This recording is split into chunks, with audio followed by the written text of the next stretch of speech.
vlog, Paula Meneses Vlog, and to our Simple Cattery for Babies Cattery. And today, we will be talking about male versus female cats, advantages and disadvantages. So, syempre, no, alam ko kaya ka nanonood dahil meron kang cat sa bahay nyo, or pwede rin naman na gusto mong magdagdag ng cats, or pwede rin naman na first time ka na maging fur parent. So, hayaan mo na tulungan kita mag-decide. No, at the end of this session, ito ay 3 to 5 minute session, at tulungan kita mag-decide anong gender kaya ng cat ang kukunin mo, or anong gender ng kitten ang kukunin mo. Okay, so umpisahan natin. So, ano nga ba ang umpisa natin sa mga male cats, no? Ano nga ba ang advantages ng pagkuha ng male cats or male kittens?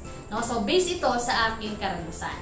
So, una, ang mga male cats ay malalaki, no? Malalaki ang kanilang body type. So usually they are bigger than the female ones, no? So kung gusto mong mag-alaga ng mga cats na minumodel-model, yung pag binitbit mo, napakaganda niya, kumuha ka ng male cat, no? Pag naman, actually ang mga male cats din naman, ano pang advantage nila? Malakas sila kumain.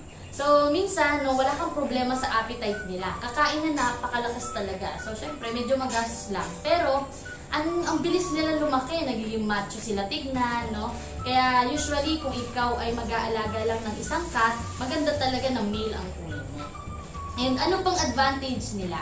Para sa akin, ang mga male cats ay sweeter than the female ones. Sobrang sweet nila. Sa totoo lang, no? Ang aking alaga dito, ibaba natin, papakita ko sa inyo. Ang aking alaga dito na si Sam, yan ang puti na yan ay lalaki na Persian. No, ang ating alaga na Persian na male na yan ay kasama ko na tuwing matutulog ako sa aking kwarto, no, kasama ko siya. Why? Because male cats are sweeter than the female talaga. No, kaya ayun, no, kaya kung gusto mo mag-alaga ng isa, no, talagang binibit-bit-bit, at syempre talagang huggable, ganyan, no, yan ay male cats. Ayan, so dumako naman tayo sa disadvantage ng pag-aalaga ng male cat. So ano nga ba yan? So ang nasulat ko lang ay isa. So yan ay syempre, based on my observation, pag meron kang kitten or male na kung saan nandun na siya sa season ng buhay niya na gusto niya na makipag-mate, usually ang ginagawa niya para makapag-attract ng queen, ang ginagawa niya ay nag-spray siya ng ihi kahit saan. Kaya ang advice ko, kung ikaw ay merong male cat, mag-ready ka talaga para sa cage, no? Para pagka nangyari yun, pwede mo siyang ilagay sa carrier or sa cage, no? Hanggang matame siya, kumalma siya, no? So, ayan. So, yun na nga ang advantage at disadvantage, no, ng pag-aalaga ng male cat. So, doon naman tayo, dumako naman tayo sa pag-aalaga naman ng female cats. Ano naman ang advantage at disadvantage nito? So, doon na tayo muna sa advantage ng pag-aalaga ng female cat. So, ano yun? First one, of course, ito lang naman ang nasulat ko sa advantage, no, na talagang observable sa mga female cat. Ano yan? So, syempre, makikita natin na meron silang reproductive system na ready for breeding. So, usually, kung gusto mo talagang into breeding, I suggest that you get a female cat. No? So, ano naman ang disadvantage ng pag-aalaga ng female cat? So, based on my observation, kung makikita natin sa mga bagong panganak nating kitten pa lang, no, female cats are usually slimmer than the male cats. So, yung mga male cats, medyo mas chunky sila. No, yung mga female cats natin, usually sila ay medyo maliit.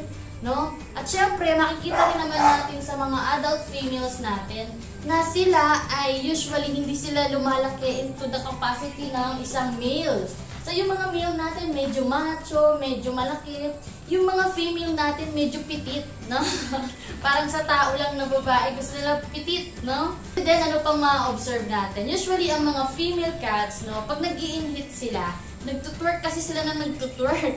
So, ano nangyayari? Para silang nag-exercise regularly. So, merong cycle yan, no? May cycle ang pag-inhit nila.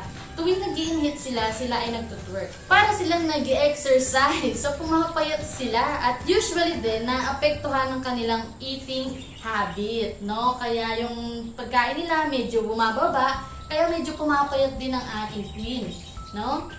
So, ano pa? Ano pa yung disadvantage, no, ng pagkakaroon ng female cat? So, usually, ang mga female cat ay moody. Ayan, kamukha ng mga tao talaga, no? So, based on my observation, moody sila. No, usually, minsan gusto ka niya, minsan ayaw ka niya.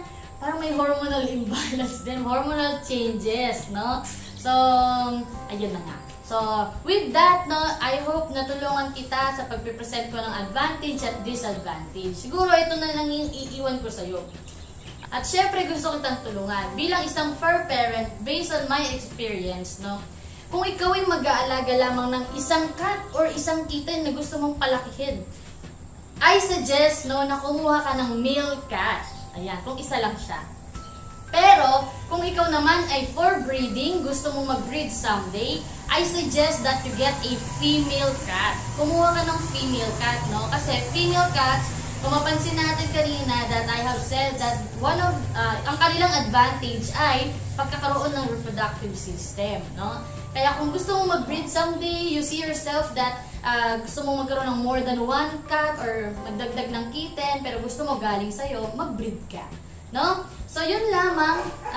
I hope nakatulong ako sa inyo. Pero, ang totoo niyan, both male and female ay magandang alagaan kasi cat sila. No? Lalo na sa mga cat lover, wala sa gender yan. So, with that, no, ang mga lalaki pwedeng mag-provide ng stud service. Ang mga queen naman ay pwedeng mag-produce ng kitten. So, with that, God bless. And ito lang iwan ko sa inyo, syempre. May the Lord bless you and keep you. May His face shine upon you and be gracious to you. So with that, a blessed morning mga fur parents. God bless! See you again sa next vlog.